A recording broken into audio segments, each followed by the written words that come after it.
भाइयों बहनों नमस्कार। मैं अनिल शुक्ला वासी पूर्व सांसद अपने YouTube चैनल जन यात्रा टीवी में आप सबका बहुत बहुत स्वागत करता हूं। साथियों, आज हमारा वार्ता का विषय है माननीयों की भाषा और विमर्श का गिरता स्तर। साथियों, प्रधानमंत्री माननीय मोदी जी द्वारा बुलाए गए संसद के विशेष सत्र में भाजपा एवं बसपा के सांसदों द्वारा जिस तरीके से नई संसद के अंदर विमर्श के दौरान असंसदीय भाषा का प्रयोग किया गया, उससे सर्वोच्च सदन की गरिमा देश और विदेशों में गिरी है। यद्यपि असंसदीय भाषा के शब्दों को संसद की कार्रवाई से निकाल दिया गया, परंतु भारतीय जनता पार्टी के एक वरिष्ठतम नेता को सांसद के आचरण पर संसद में खेद प्रकट करना पड़ा।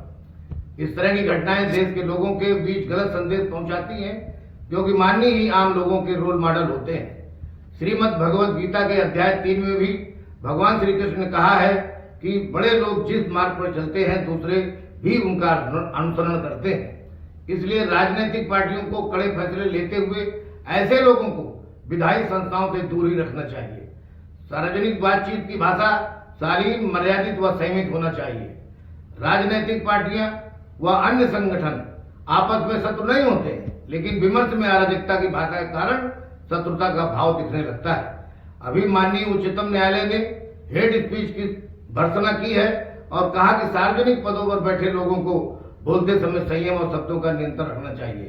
अराजक शब्दों से उत्तेजना बढ़ती है और कई बार गाली गलौज व हाथापाई तक पहुंच जाती है, जो लोकतांत्रिक प्रक्रिया में सर्वथा अनुचित है। लोकतंत्र में इस तरह की भाषा का प्रयोग कोई नया नहीं है।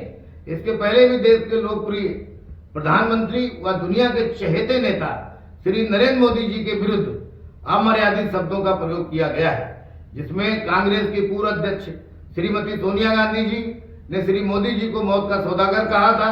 उनके सुपुत्र श्री राहुल गांधी व उनकी पुत्री प्रियंका वाड्रा ने सार्वजनिक मंचों पर उन्हें चौकीदार चोर है कहा, तथा वर्तमान कांग्रेस अध्यक्ष और वरिष्ठतम नेता श्री मल्लिकार्जुन खड़गे ने उन्हें रावण कहा। श्री मणिशंकर अय्यर ने श्री मोदी जी को नीच कहा। सपा के सांसद व वरिष्ठ नेता शफीकुर रहमान वर्क तथा इंडियन मुस्लिम लीग के राष्ट्रीय अध्यक्ष असदुद्दीन ओवैसी मोदी जी के खिलाफ बोलने और देश में भड़काऊ बयान देने माहिर है। अभी बहुत दिन नहीं हुए जब श्री राहुल गांधी को अमर्यादित भाषा के प्रयोग में लोकसभा की सदस्यता गंवानी पड़ी थी तथा उन्हें बेघर भी होना पड़ा था, लेकिन फिर भी माननीयों ने इससे सबक नहीं लिया और अपने आचरण में सुधार नहीं लाए। अभी तमिलनाडु के मुख्यमंत्री के सुपुत्र व मंत्री श्री उदयनिधि स्टालिन ने सनातन धर्म को कोरोना, मलेरिया और डेंगू कहा और कहा कि मैं हिंदू धर्म को खत्म करके रहूंगा। इन्हीं के पार्टी के एक वरिष्ठ नेता तथा पूर्व केंद्रीय मंत्री श्री ए राजा ने भी सनातन धर्म के लिए अपशब्दों का प्रयोग किया था। वहीं दूसरी तरफ रामचरितमानस के संबंध में अनुचित टिप्पणियां की जा रही हैं, जो करोड़ों करोड़ों हिंदुओं की भावनाओं को आहत कर रही है। टीवी पर बहस में भी प्रतिभागियों द्वारा संसदीय भाषा का प्रयोग किया जाता है, जिसे करोड़ों लोगों द्वारा देखा व सुना जाता है, जिससे प्रतिभागी के साथ साथ संबंधित को भी छवि धूमिल होती है।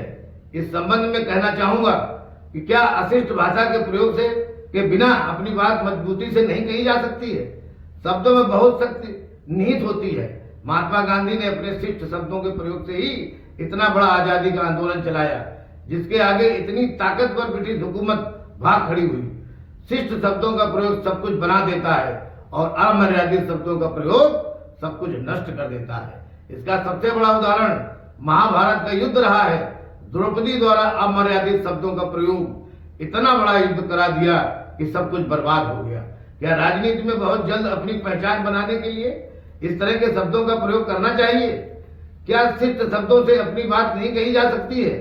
क्या राजनीति में सम्मानजनक विरोध के लिए शिष्ट शब्दों का अभाव है? शब्द केवल ध्वनि मात्र ही नहीं है, प्रत्येक शब्द का सार गर्भित अर्थ होता है। इसलिए अर्थ का ध्यान रखते हुए ही शब्दों का प्रयोग करना चाहिए। शिष्ट शब्दों के प्रयोग से ही अपेक्षित परिणाम मिलते हैं। इसके पहले भी विपरीत विचारधारा के विरुद्ध लोग आक्रामक होते थे। डॉक्टर राम मनोहर लोहिया, मधुलिमय, अटल बिहारी वाजपेयी, चौधरी चरण सिंह, जनेश्वर मिश्र, चंद्रशेखर जी, जॉर्ज फर्नांडिस आदि नेता भी सदन में अपनी विरोधी विचारधारा की बातों को जिस शालीनता के साथ रखते थे, उससे विरोधी भी सीख लिया करते थे। भारत की संविधान सभा में भिन्न भिन्न विचारधाराओं के लोग थे, कई तरह के तर्क वितर्क होते थे, लंबी लंबी बहस चलती थी, पर वाक संयम अनुकरणीय था। आज जिस तरह से नेताओं के बोल बिगड़े हैं, राजनीतिक शुचिता लाने के लिए उन पर लगाम जरूरी है। इसके लिए संविधान के अनुच्छेद 105(2) में को संशोधित किया जाना चाहिए, क्योंकि इस अनुच्छेद के मुताबिक संसद में कही गई बात को अदालत में चुनौती नहीं दी जा सकती है। परिस्थितियां बहुत तेजी से बदल रही हैं। आने वाले समय में देश की संसद में 1/3 की संख्या में महिलाएं मौजूद रहेंगी। उस समय अमर्यादित और अशिष्ट शब्दों का प्रयोग हमारे सामाजिक ताने बाने को तार तार कर देगा। इसलिए सभी राजनीतिक पार्टियों को आगे आकर समझदार व शालीन लोगों को ही राजनीति में आगे लाना पड़ेगा, नहीं तो समझदार व अच्छी सोच रखने वाले लोग राजनीति से किनारा कर लेंगे और इन हालातों में राजनीति में अपराधियों एवं दबंगों का वर्चस्व बढ़ता जाएगा। बहुत बहुत धन्यवाद। यदि आपको मेरा चैनल पसंद आया हो तो इसे लाइक और सब्सक्राइब करना न भूलें। आपका साथी, आपका भाई अनिल शुक्रवार Singh. Thank you very much.